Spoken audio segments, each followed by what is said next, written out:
Hey guys, welcome to my channel. Thank you so much for stopping by. Thank you for tuning in, guys. If you're new to my channel, thank you so much for being new subscribers here. If you've been here for a while, I appreciate you all. I appreciate your comments. Please feel free to check out my playlist. If you go to the playlist tab on my channel, you're going to see different videos that I've categorized there. And of course, you're always free to enjoy my videos as they are uploaded.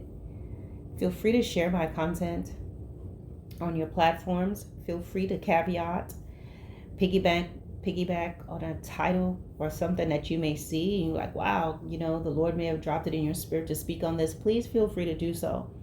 I'm not somebody that just try to be territorial and feel like you're stealing my message or you're stealing my word. That's just nonsense. And it's, the games that I see that happens a lot among believers with their cliques, red team, blue team. I'm not that person, okay? So guys, I want to talk with you about sexual sin, talk about adultery, fornication. A lot of times when someone is struggling with this and they want deliverance, I feel like at times we can make it very complicated, more complicated than what it really is. I think sometimes people get very overly spiritual about it. And the devil, that's something that a lot of people say. And while yes, there are unclean spirits out there, they have no power unless we allow it. And once we open that door and we get entangled and we get caught up, then we may get in over our head, but there will be nothing to fight against if that door had not been open. And a lot of times it's not even an immediate thing. It's over time. Sometimes also the steps that need to be taken to be set free, we may make that complicated as well. The Lord is not going to send down Michael and Gabriel down here to tell you, to wrestle your overnight bag out your hand or knock you out cold so you don't answer the door. That's not going to happen. There are very simple steps that can be taken to overcome and to avoid these situations. David got caught up because David should have been at war. He should have been out there with the men of war. He should have been out there battle. But David went on the rooftop. Now he's king. He has a prerogative to go or not go. But he was idle. Let's put it like that. And he goes on the rooftop chilling, and he happens to look over and he sees Bathsheba. Well, David had some choices to make at that point. It's very common for a woman to be bathing on the roof. And what David could have done at that point was turn his eye the other way and get off the roof. But he chose to get his fill. And once you look and you desire and you imagine, now you're going to do the next thing, to take steps to do whatever it is that you want to do. Get to know this person. So what did David do? He looked at her, desired her, inquired of his servants, who is this person? Doesn't matter. It's Uriah's wife. Oh, okay. I still want her. So send her over. Can we say that Bathsheba was complicit? For some reason, I have this feeling that she would not have had a choice if the king summoned her. I feel that Bathsheba did not have the same, I don't think she would have had the same options as a woman today would have had, okay? Because the king called her in and she went into him.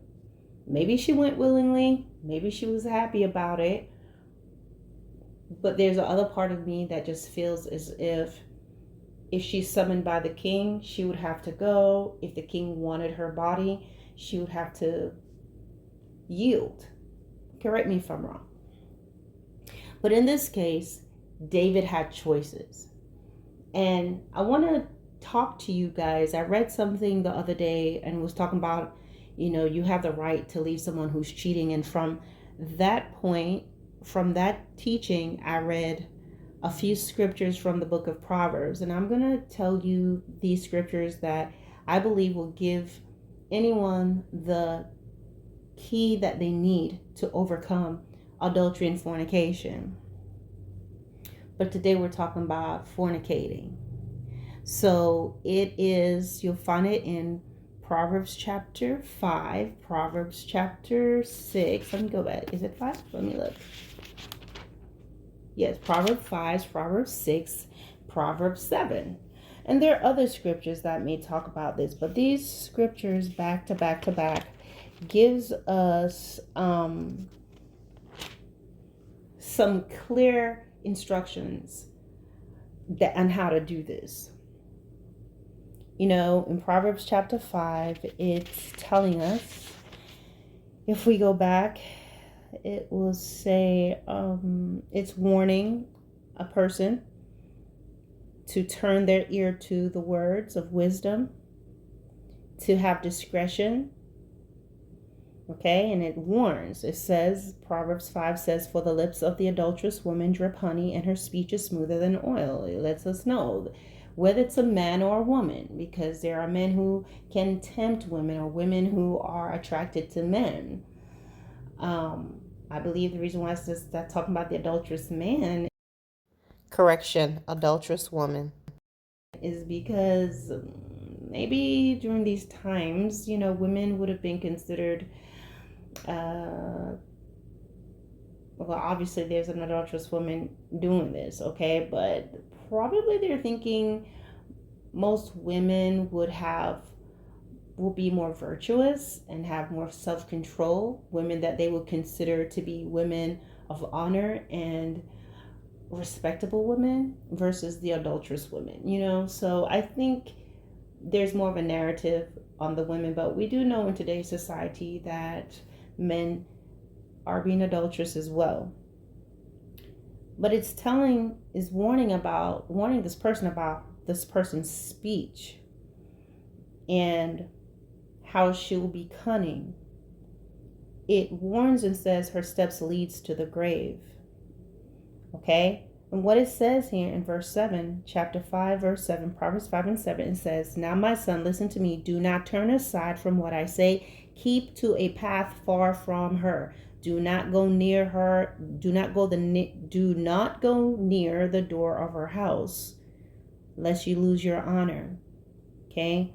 Lest strangers feast on your wealth and your toil enrich the house of another. That's when you have a child somewhere else and you're paying child support and you have to take care of this child somewhere else because you laid with someone that you really have nothing in common with. Okay? All right? And it says, it's warning about drinking water from your own cistern, right? And so that's in chapter 5. Okay? And if we go down a little bit further, it talks about adultery here in Proverbs 6:20. It tells you, my son, keep your father's commands and do not forsake the teaching of your mother. And it's telling you, for this command is a lamp, this teaching is a light, and correctness to the instruction, and correction and instruction are the way of life, to keep you from your neighbor's wife, from the smooth talk of a wayward woman. It says, do not lust after her in your heart, or let her captivate you with her eyes. Okay? It warns about, can a man grab fire to himself and not be burned? Okay? And then it even warns in verse 34, for jealousy arouses a husband's fury, and he will show no mercy when he takes revenge. He will not accept any compensation. He will refuse a bribe, however great it is. Whether it's someone's husband or wife, once that happens, that's why we hear about people getting killed and murdered. Okay? And then in verse 7, it gives you we have a whole story here, and it talks about the simpleton who goes down the road near the house of a harlot.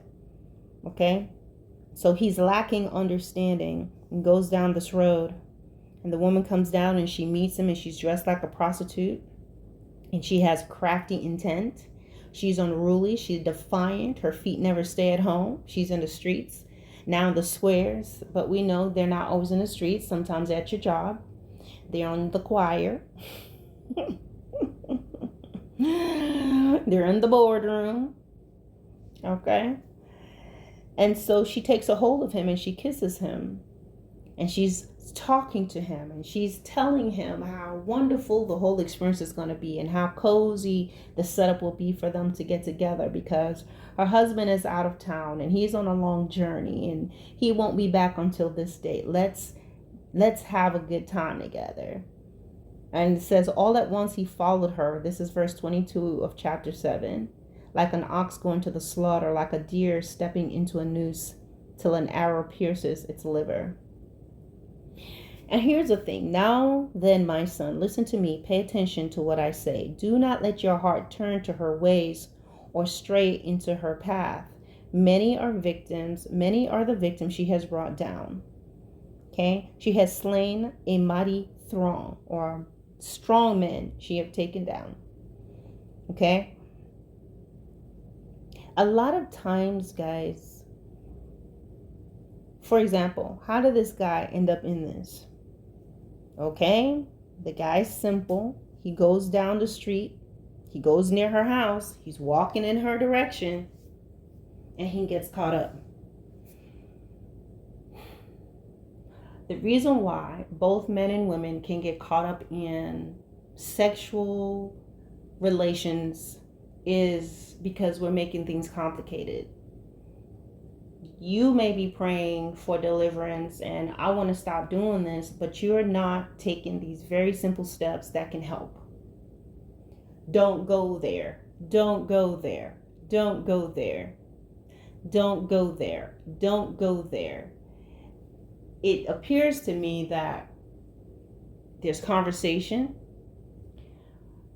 There is actual contact, making a point to go down that road, go to their house, go down that hall, park where they're normally parking, go to the gym at the time that they are there, putting yourself in a position where you have to be alone, going over to their house, them coming to your house, conversations. You see, there are things that builds it all up. So people may be crying and sweating and saying, oh Lord, please, please, please, but there's some simple steps involved that can really help. But the reason why a lot of people do what they do and they fall into sexual sin is because it's enjoyable, and it's because it's what they want to do. Sin is like crack cocaine, meth. It's like all of that. It's a drug. I'm sorry, sex. Did I say sin or sex? Sex is like a drug. It is going to be an awesome feeling, takes you on a high, all of that. People can be addicted to it. And it's really created for a purpose, but it can also be where it's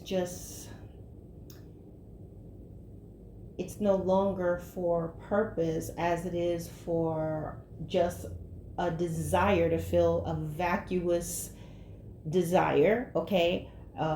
It's never going to be satisfied because it's a lust. You understand? And because it feels great, then people can be addicted to it, and they want to. That's why one person won't satisfy them. They want different type of people. Sometimes it started because they were exposed to pornography in some way. Sometimes they were SA'd, sexually assaulted at a young age. They were molested by someone.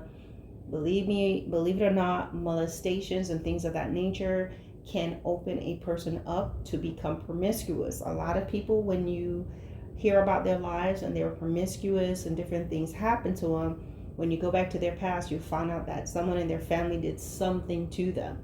It's the same thing that A lot of people who are in same-sex relationships, specifically men who become homosexuals, they would have had where there's a man in their life who sexually assaulted them, who molested them, who went as far as to penetrate them. And this was happening to them, and then they get older. How do they end up becoming attracted to men and wanting to have that sexual? Because a deposit has been made.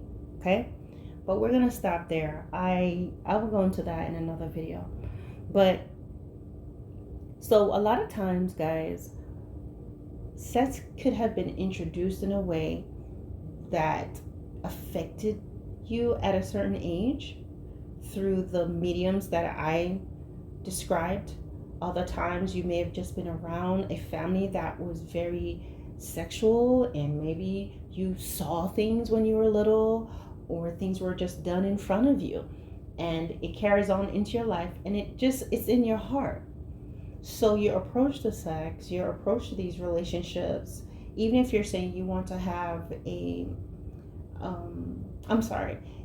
you may want to have a relationship in your mind. Ideally, you may end up where you can never be satisfied with one person. So you just go from person to person to person to person, relationship to relationship to relationship. And maybe you get with someone that you have a very high sex drive. You both have a very high sex drive, but you're not the whole reason why you're connecting is sort of animalistic. Okay?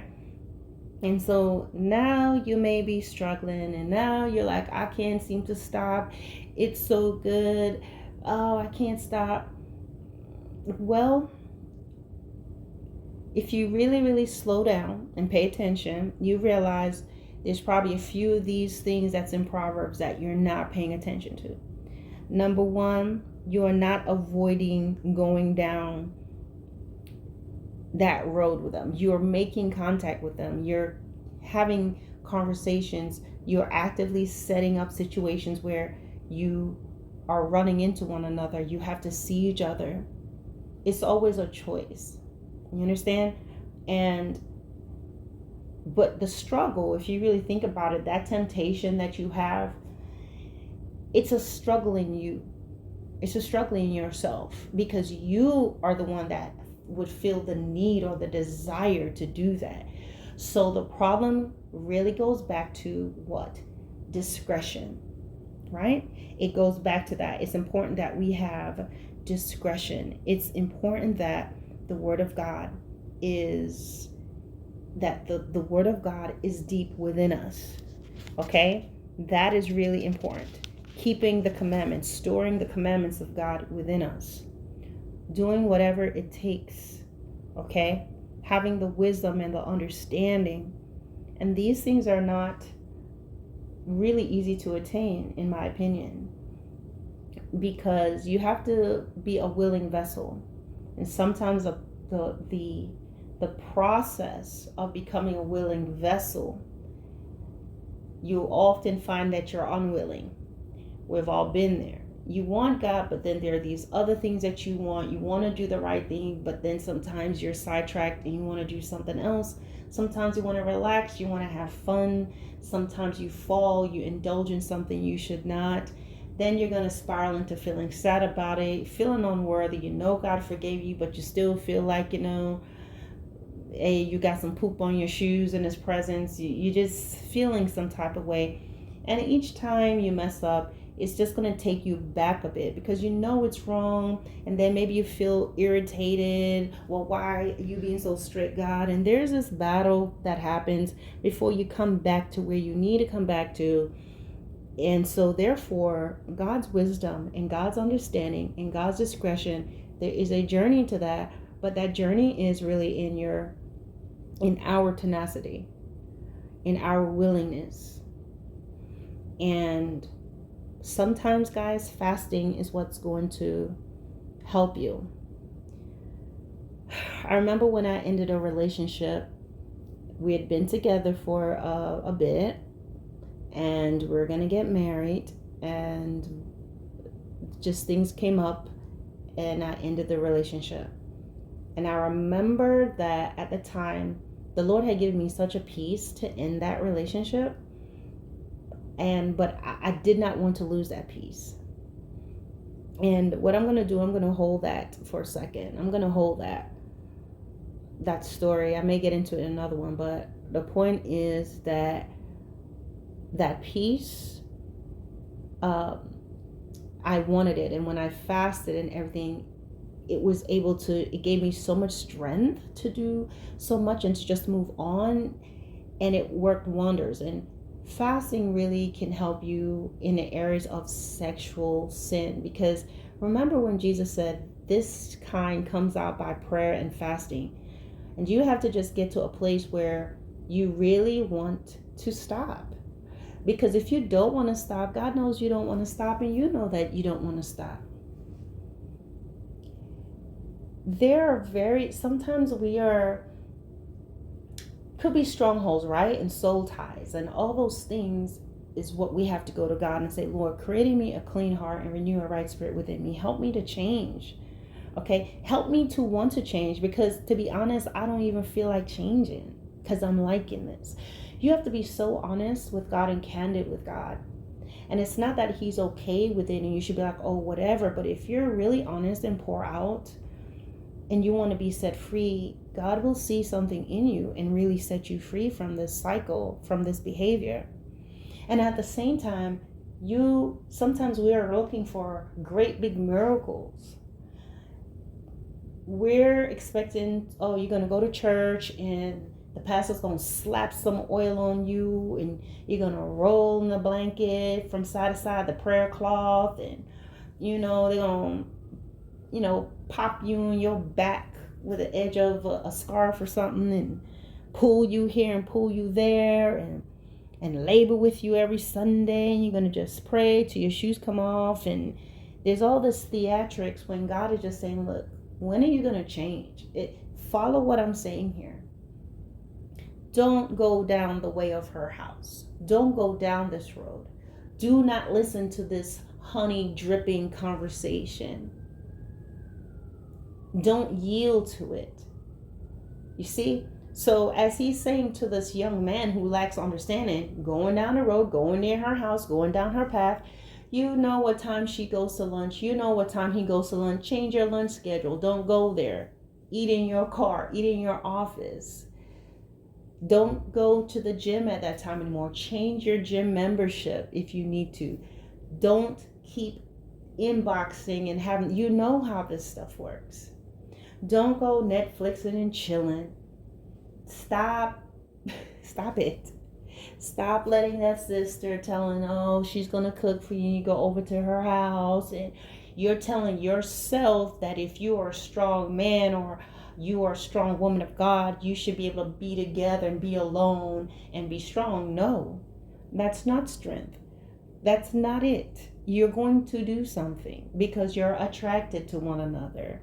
And that's nothing but a sofa, couch, wall, and floor opportunities, okay? Stovetop, everything is right there. So you have to understand that God is not looking at, oh, you need to be strong so you can go to her house in the night or go over after church and chill, and you need to be this is being a strong man of God or a strong woman of God. No. What is you avoid it? You don't go over there. That's what it's telling us here. Avoid it. Don't go there. Get off the phone. Stop pretending that you're doing Bible study. You're not. Calling late at night, talking about some nonsense. You know how that goes. Everything changes after a certain hour. The way your voice sounds, you get tired, and you're laying in the bed, your voice is going to sound different. You're laying down and your throat, the vocal cords, everything's all relaxed. You're going to sound different. Okay, and everybody's breathing in this conversation, you're talking about the Bible. We gotta stop using these little smoke screens of Bible studies. We just want to make sure you're eating. We just want to make sure y'all not talking about anything. You may start off talking about the Bible, and next minute you're talking about other things. and on the phone and all these different things and showing up, going to do Bible study together. You just happen to be wearing a matching bra and panties on me just in case, you don't rip off your clothes. You know how that goes. Man, you go smelling good, getting that nice smelling cologne with the pheromones or whatever it is in there. You know that woman is going to knuckle and attack you. You see? And people will kind of put themselves in that position. And you're on the couch and she's doing Bible study. Lady, you went and dipped your cheeks in some baby oil. Just dip them like two biscuits. Made it all shiny, legs shining, dress this smelling good, toes out. You know what you're doing. Okay? And then the next thing you know, you guys are supposed to be reading your Bible, and you may do it because you want to say, hey, I did it. And then now there's just a suggestion to, oh, look, my blinds haven't been working right. And he comes to fix your blinds. And then you're showing him the blinds, and he's behind you. And you're like, yeah, it's over there. I can't see. Next thing you know, he's there biting you on your neck. Like how a mama cat pick up her kitten. You go limp in his arm, and he drag you off to the bed, right? And when it's all done, y'all all laying in the bed. We can't do this. We gotta stop it. Oh, Lord, what we do, Lord God. Y'all both pray in the bed naked and go for round 2. Come on, we know how this goes. You stop it. Cut it out. So this is why God really tries to help us, right? He's hooking us up. Look, you want me to help you? I'll do the hard stuff. I'm going to get in there and work on your spirit. I'm going to get in there and I'm going to change your heart. I'm going to change your mind. I'm going to change the way you think. I'm going to go in there and I'm going to pluck out those roots and those seeds of the perversions and the things that you experienced when you were little. And the things that you allowed yourself to believe about intimacy or how it was introduced to you. And even the subconscious things and the things that you don't know about yourself that drives you to do these things, the Spirit of God will do that. But guys, sometimes we have to do the basics, which is don't do it. Don't go down there. Don't take that call. Stop putting yourself in harm's way. Just don't do it. You being a strong man or woman of God is being able to say, no, I'm not going there. I'm not coming over. I'm not going to stop by. I'm not coming over for dinner. We're not going out to eat. I'm not doing that, right?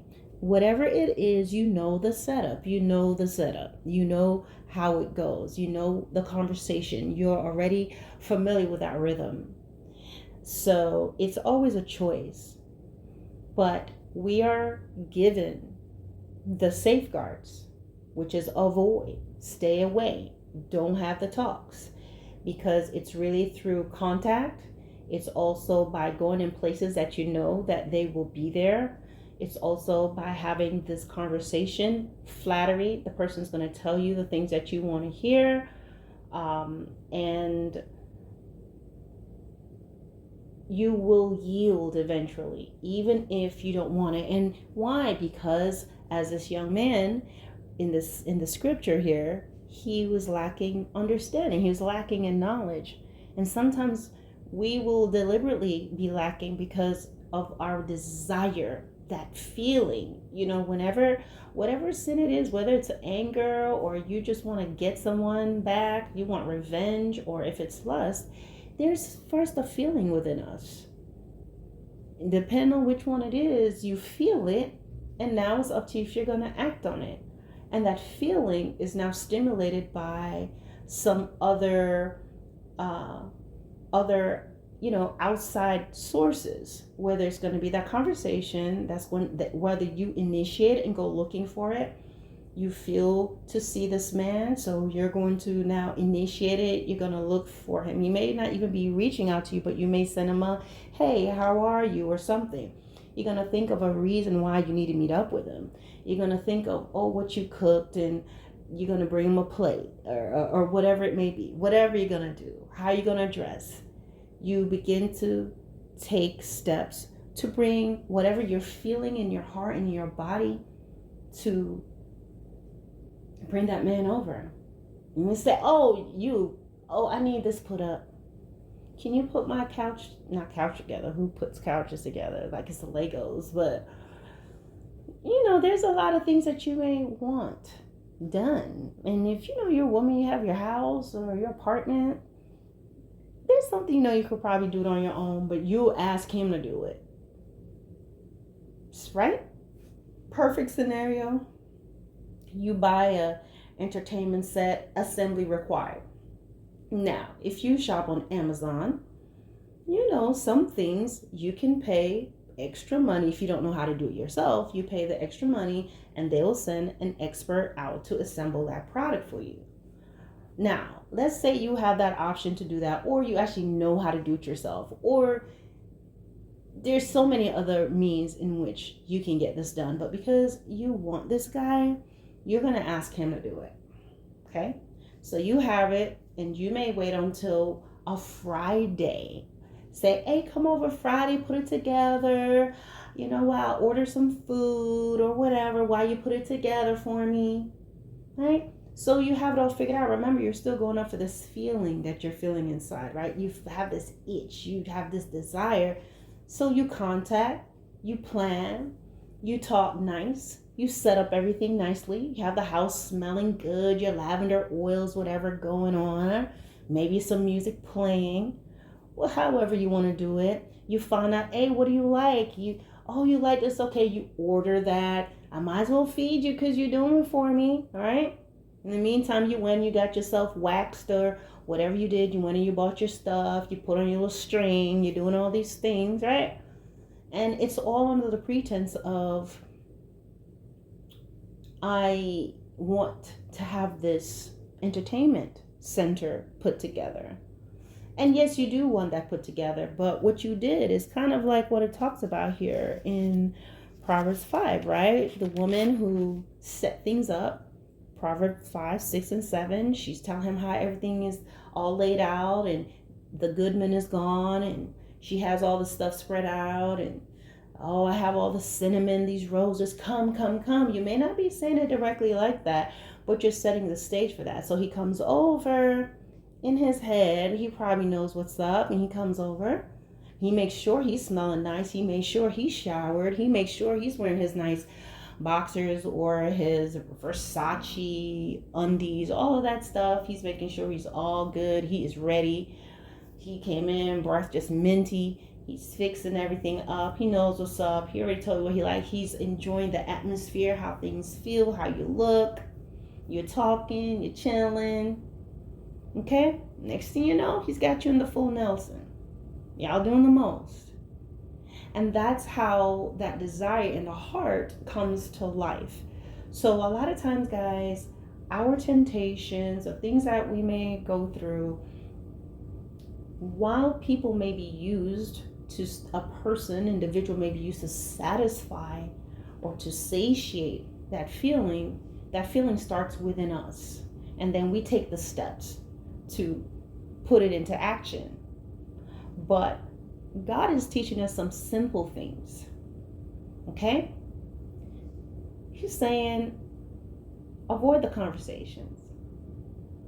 Don't go there. Change your path. Change your route. Okay? Don't listen to the nice sounds and how great they look, the things that they're saying, because they're going to flatter you. They're always going to make you feel good.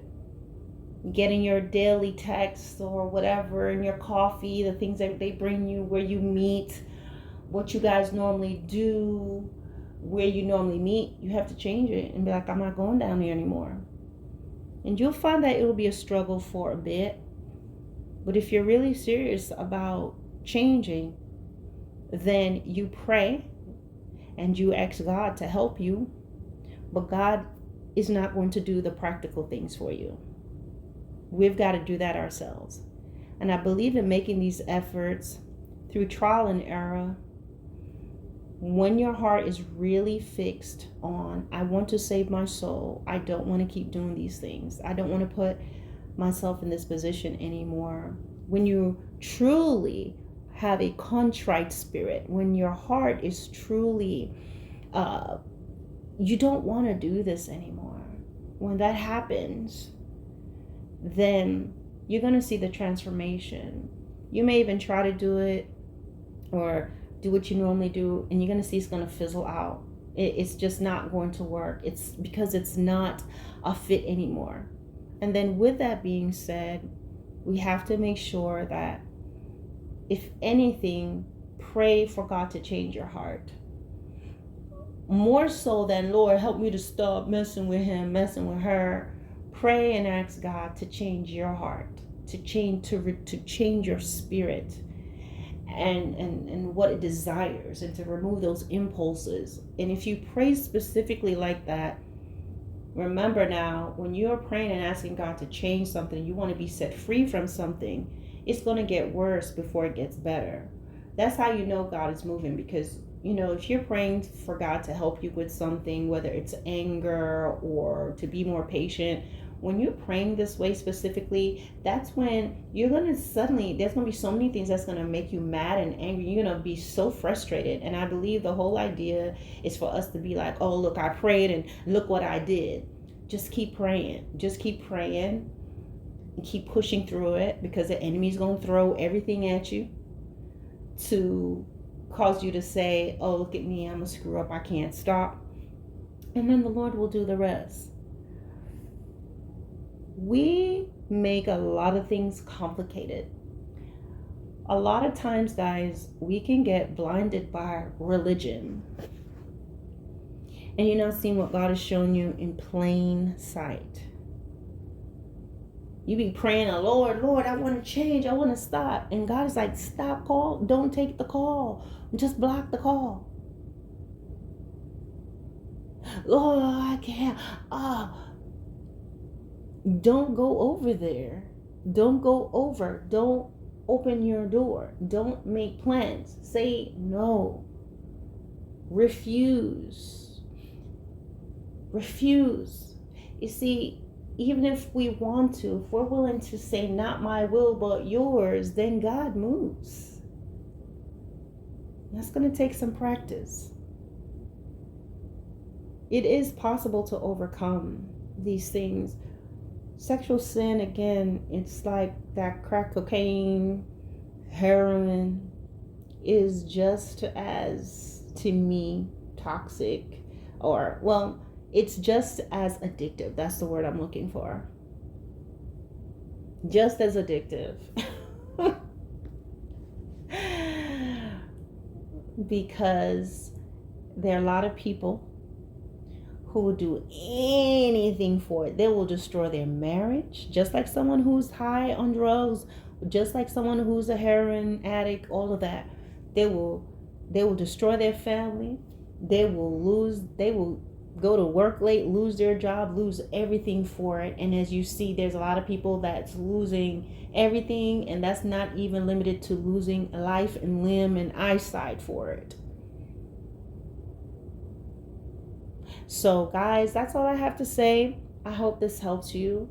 And remember, it's a journey, but most importantly, it is a choice. All right, guys.